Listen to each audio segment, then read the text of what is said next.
Squanto, Friend of the Pilgrims, Captain Hunt, which is Chapter 7. In the summer of 1614, the two ships sailed for the New World.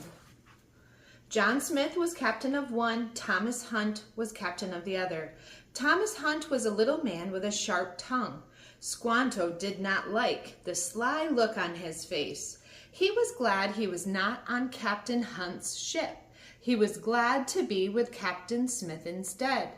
Once a storm drove the ships far apart, but most of the time they were in sight of each other. One day they sailed into a rain. When the rain stopped, they could see land. "Oh, see!" cried Squanto. He watched the land ahead. "What will your people do when you come home?" asked Captain Smith. "Will they have a feast in the village?" "Big feast," said Squanto. "You come?" "No, Squanto," said Captain Smith. "We will land many miles north of your home. My men and I are going to explore along the shore. We want you to come with us." "I go home," said Squanto. "But will you come with us for just a day or two?" asked Captain Smith. "You can help us meet the Indians. You can help us talk to them." Squanto nodded. "Yes," he said, "I help." The two ships sailed into a port. The men landed. They made camp on the shore. They caught fish and shot wild turkeys and cooked them over big fires. In the morning, the two captains said goodbye to each other. Captain Hunt and his men sailed south to look for furs and codfish. Captain Smith and his men went north to explore and make maps of the country. Squanto went with Captain Smith.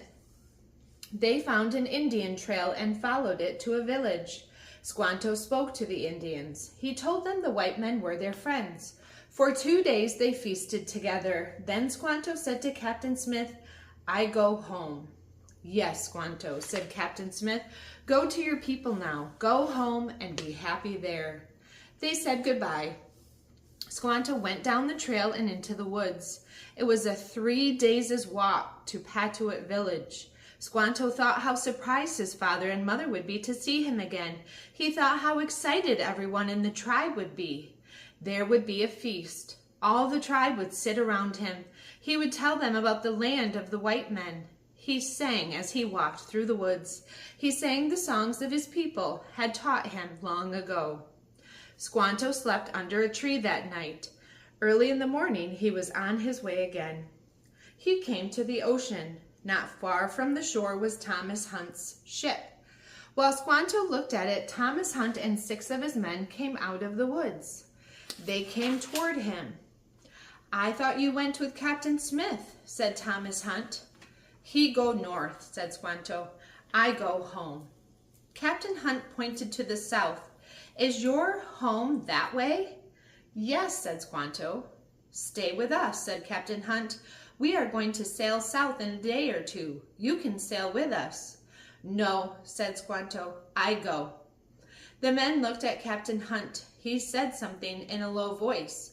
He and the men came closer. "Wait," said Captain Hunt. "Will you eat with us before you go?" The words were friendly, but there was a sly look in Captain Hunt's eyes that made Squanto draw back. "I go now," he said. As he started away, 2 of the men caught his arms. They threw him down upon the sand. Squanto kicked and fought. He nearly got free. Then all the others leaped upon him. They pushed his face into the sand. At last he lay still.